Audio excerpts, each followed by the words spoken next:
Hello, welcome back, Pong Coding. Jadi karena saya mau setup satu desk lagi untuk MacBook di sebelah sana, dan karena si MacBook Air ini portnya pelit ya, cuma ada dua port USB-C, mau nggak mau saya harus beli docking station atau hub, dan saya udah nemu hub yang cukup relatif terjangkau harganya, dan sangat kecil ya ukurannya untuk hub 8 port ini ya cukup kecil.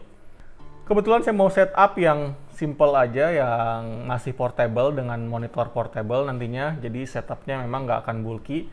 Dan ukuran kecil ini penting banget sih untuk setup saya nantinya. Oke, apakah brand PX ini akan memenuhi kebutuhan saya? Let's see. Sebelum ke review, mari kita unboxing singkat dulu. Boxnya ini sangat kecil dengan informasi detail tentang speknya. Dan di dalamnya cuma ada unitnya aja ya, nggak ada apa-apa lagi, nggak ada manual book, kartu garansi atau apa gitu. Tapi PX ini adalah brand dari Taiwan dan sudah ada official store-nya di Indonesia, jadi nggak perlu khawatir untuk garansinya. Saya udah tanya sama sellernya dan katanya ada garansi resminya selama 1 tahun. Di belakang boxnya ini ada nomor service center kalau kita misal ngalamin kendala sama si unitnya ini. Yang saya suka dari hub atau docking station ini adalah tampilannya yang kece ya. Elegan banget, kelihatan mahal gitu. Casingnya ini premium banget, kokoh, kuat, dengan bahan aluminium alloy yang katanya bisa meredam panas lebih baik. Di sisi kanannya ada 3 port USB-A yang support sampai dengan 7,5 watt untuk nyolok-nyolok headset, mouse, keyboard, dan lain-lain. Dan juga USB-C yang udah support fast charging sampai dengan 100 watt. Di sisi kirinya ada HDMI output yang support sampai dengan resolusi 4K, slot SD card, dan juga micro SD. Dan di sisi depannya ini ada satu port RJ45 atau kabel Ethernet. Ini kurang lebih kira-kira setup yang saya pakai untuk tes. Jadi saya pakai monitor eksternal, kabel Ethernet atau RJ45, terus hard disk, wireless USB, webcam, micro SD, dan SD card. Untuk SD card dan micro SD, saya pakai SanDisk 32 GB dan keduanya working fine di sini. Tapi sayangnya kita nggak bisa pakai kedua port ini secara bersamaan. Jadi kalau kita langsung colokin micro SD dan SD card secara bersamaan, yang terbaca hanyalah salah satu. Jadi kalau mau pakai SD card port, kita harus lepas dulu micro SD-nya dan juga sebaliknya.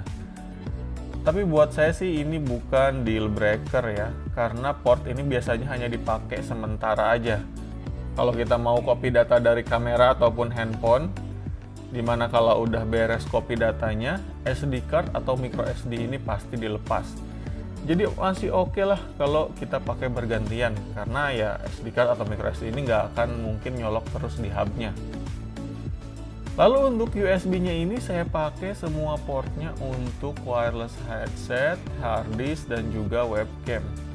Ketika device ini semuanya berjalan normal dan lancar-lancar aja. Wireless headset jalan normal, bisa dengerin lagu tanpa kendala, dan mic-nya juga lancar-lancar aja. Tes, tes, tes.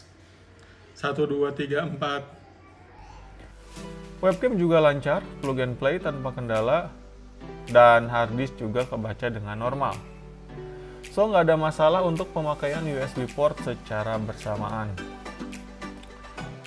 Untuk Ethernet atau RJ45 juga saya nggak mengalami masalah sama sekali. Speed dan ping yang didapat udah kenceng dan sesuai dengan yang saya biasa dapat di PC. Port HDMI juga working fine. Di sini saya pakai monitor portable yang resolusinya Full HD. Untuk HDMI ini bisa support sampai resolusi 4K. Tapi sayangnya saya nggak punya monitor 4K. Jadi ya sorry nggak bisa ngetes pakai monitor 4K. Tapi tenang, 4K-nya pasti jalan kok. Karena saya udah tes sebelumnya pakai TV 4K untuk nonton tayangan atau video 4K yang ada di YouTube. Dan hasilnya menurut saya sih ya bagus-bagus aja ya, nggak ada delay.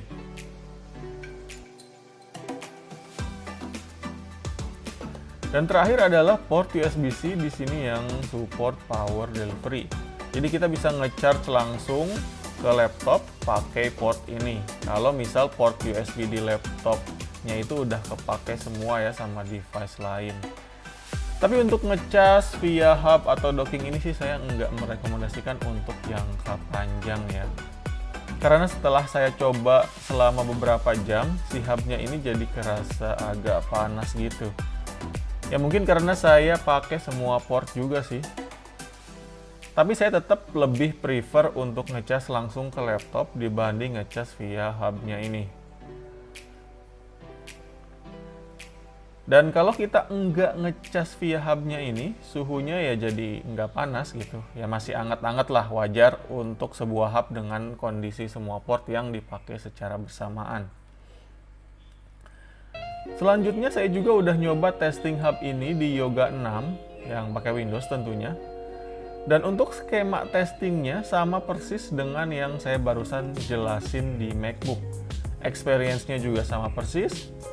Ethernet, wireless headset, hard disk, webcam, micro SD, SD card, charging via hub, itu semuanya jalan normal aja sama kayak di MacBook. Kita cuma nggak bisa pakai micro SD dan SD card secara bersamaan aja ya, mesti bergantian. Jadi ya sama persis kayak di MacBook barusan. Selanjutnya saya tes pakai Galaxy Tab S6 Lite dengan setup yang kurang lebih kayak gini. Ada kabel RJ45, SD card, micro SD, dan juga HDMI. Dan juga chargingnya via hubnya ya, karena di Android emang port USB-nya hanya satu. Jadi mau nggak mau ya mesti ngecas via hubnya kalau emang kita butuh ngecas. Untuk micro SD dan SD card ini hanya kebaca satu port, jadi kalau mau pakai SD card dan micro SD itu mesti bergantian ya, nggak bisa bersamaan. Ya sama persis lah kayak di Windows dan macOS barusan. Kita nggak perlu aplikasi tambahan di sini, tinggal plug and play aja micro SD atau SD card-nya langsung kebaca di File Explorer. Untuk ngetes Ethernet-nya, di sini saya coba matiin WiFi dan coba tes koneksi internet. Pingnya agak gede sih, tapi untuk speednya sih masih kenceng banget, masih sesuai. Dan untuk ngecas via hubnya ini jalan normal ya, dan udah support fast charging tentunya.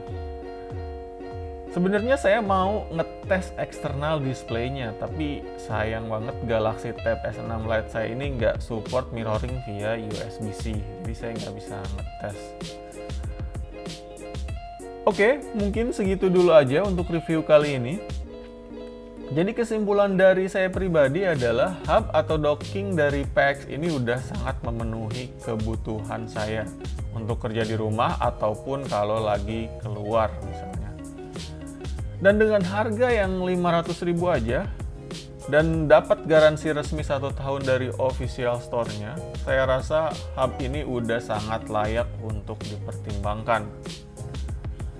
Kalau misal ada yang minat dengan hub ini, linknya udah saya simpan di deskripsi video.